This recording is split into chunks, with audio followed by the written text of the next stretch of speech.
जय हिंद दोस्तों, बहुत बहुत स्वागत है हमारी इस इन्फॉर्मेटिव वीडियो के अंदर। डिजिटल जमाना है, ऑनलाइन जमाना है, पहले वाली बातें नहीं है। आजकल एक क्लिक के अंदर ही हजारों लाखों लोगों को एक सेम मैसेज भेजा जा सकता है। तो दोस्तों, इनकम टैक्स डिपार्टमेंट भी एडवांस हो चुका है। पहले वाली बातें नहीं रही हैं कि पहले आपको डाक भेजी जाती थी, चिट्ठी भेजी जाती थी, आपके पास हफ्ते 10 दिन 15 दिन में पहुंचती थी और कई बार तो पहुंचती भी नहीं थी। अभी रिसेंट के अंदर ही इनकम टैक्स डिपार्टमेंट ने बहुत सारे लोगों को एक टेक्स्ट मैसेज भेजा है दोस्तों, जो इस तरह का दिखाई देता है, जो कि हम स्क्रीन पर आपको दिखा रहे हैं। इस मैसेज का क्या मतलब है, किन लोगों को यह मैसेज आया है और आपको क्या करना है। दोस्तों, ITD-CPC के नाम से आपको यह मैसेज आया होगा। मतलब इनकम टैक्स डिपार्टमेंट का सेंट्रलाइज प्रोसेसिंग सेंटर जो होता है, जो बेंगलोर के अंदर होता है, वहां से आपको यह मैसेज आया है। यह मैसेज उन लोगों को आया है जो कहीं पर जॉब करते हैं, उनको सैलरी की इनकम आती है। हो सकता है अगर आप एक पेंशनर हैं तब भी आपको यह मैसेज आया होगा। अगर आप जॉब नहीं करते हैं, आपको यह मैसेज आया है, तो आप इसको सिंपली इग्नोर कर सकते हैं। दोस्तों, इस मैसेज में लिखा है टोटल TDS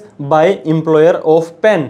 इसके बाद आपके पैन कार्ड के 3 डिजिट स्टार्टिंग के लिखे हैं, फिर XXX के लास्ट के 2 डिजिट लिखे हैं। अगर आपके या आपके किसी भी रिश्तेदार के ये पैन कार्ड के शुरू के 3 या लास्ट के 2 डिजिट नहीं है, आप कहीं पर जॉब नहीं करते हैं, तो ये गलती से मैसेज या किसी और का मैसेज आपके पास आ गया है, आप इसे इग्नोर कर सकते हैं। अगर आप ही का पैन कार्ड है और आप ही जॉब करते हैं, तो इस मैसेज को आगे पढ़ना है। फॉर क्वार्टर एंडिंग मार्च 31। दोस्तों, इनकम टैक्स के अंदर क्वार्टर होता है 3-3 महीने का, अप्रैल मई जून, फिर जुलाई अगस्त सितंबर, अक्टूबर नवंबर दिसंबर और जनवरी फरवरी मार्च। अभी रिसेंट के अंदर आपका जनवरी फरवरी मार्च का जो TDS का जो क्वार्टर था वो खत्म हुआ है। जब भी आप कहीं पर सैलरी करते हैं, जॉब करते हैं, तो आपका दोस्तों जितना भी इनकम बनती है उस पर जो टैक्स बनता है उसको काटने की जिम्मेदारी आपके एम्प्लॉयर की है, मतलब आपके कंपनी की है। तो जितना भी आपका TDS टैक्स बना था मार्च महीने का, उन्होंने 30 अप्रैल तक जमा करवा दिया होगा इनकम टैक्स डिपार्टमेंट को, आप ही के पैन कार्ड में।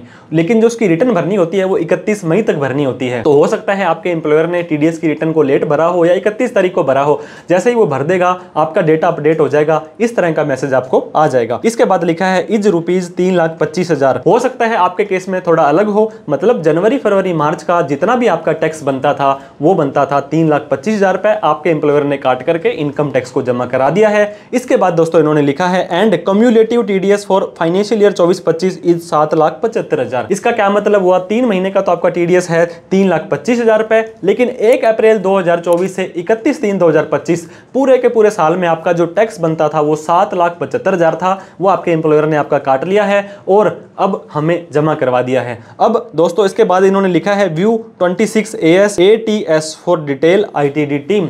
दोस्तों, इनकम टैक्स के जब पोर्टल पर आप लॉगिन करेंगे तो AIS और TIS नाम के जो 2 फॉर्म होते हैं, जहां पर आपके पैन कार्ड के अगेंस्ट में कोई भी ट्रांजैक्शंस, कोई भी इनकम आपने करी हो वो शो हो जाती है। तो ये आपकी सैलरी की इनकम ऑनलाइन शो हो जाएगी। इसके अलावा 15 जून तक आपको दोस्तों आपका जो एम्प्लॉयर है वो आपको फॉर्म नंबर 16 देगा, जिसके की पार्ट A और पार्ट B होते हैं, जिसको कि आप जब अपनी ITR भरेंगे तो उसके अंदर काफी सारा डेटा आपके काम का आ जाने वाला है। अब दोस्तों आप तो कहेंगे जितना मेरा टैक्स बनता था सारा का सारा एम्प्लॉयर ने काट लिया है, तो मुझे अब कुछ नहीं करना है। ऐसा मत समझें, आपका एम्प्लॉयर अलग है और इनकम टैक्स डिपार्टमेंट अलग है। आपके एम्प्लॉयर की जिम्मेदारी थी आपका जितना टैक्स बनता है वो सैलरी में TDS के तौर पर काटकर इनकम टैक्स डिपार्टमेंट को आप ही के नाम से, आप ही के पैन कार्ड में जमा करवा दे। तो वो तो उसने कर दिया। अब बात आती है आपकी क्या जिम्मेदारी है। अगर आपकी पूरे साल के अंदर 5 तरह की इनकम होती है, सैलरी की इनकम, रेंट की इनकम, कैपिटल गेन, बिजनेस की इनकम, इन चारों में जो नहीं आती है वो इनकम फ्रॉम अदर सोर्स में आ जाती है। सबको मिलाकर के 3 लाख से ज्यादा की अगर आपकी इनकम है तो ये आपकी जिम्मेदारी है कि आप इनकम टैक्स डिपार्टमेंट के साइट पे जाकर के उसकी ITR भरें और अपना कोई एडिशनल टैक्स बनता है तो उसको भर दें। अगर आपका गलती से ज्यादा TDS कट गया है तो आप अपना उसका क्लेम, रिफंड भी ले सकते हैं। तो इस तरह से इस मैसेज का मतलब है कि आपके एम्प्लॉयर ने आपका इतना TDS 3 महीने का और इतना TDS पूरे साल का काटा है। आप अपनी ITR भरना सुनिश्चित करें। दोस्तों, ITR से रिलेटेड कोई भी प्रोफेशनल हेल्प रीजनेबल रेट्स पर आपको चाहिए तो आप हमारे दिए गए नंबर पर कॉल, मैसेज, व्हाट्सएप कर सकते हैं। हम हमेशा आपके लिए अवेलेबल रहते हैं। कोई डाउट, क्वेरी, क्वेश्चन हो तो कमेंट करके आप हमसे पूछ सकते हैं। इस वीडियो को उन सभी लोगों में शेयर करना है जो सैलरी की इनकम कमाता है, जिसका टैक्स कटता है, TDS कटता है और हो सकता है उन्हें भी ऐसा मैसेज आया हो। Thank you so much for watching this video. जय हिंद, जय भारत।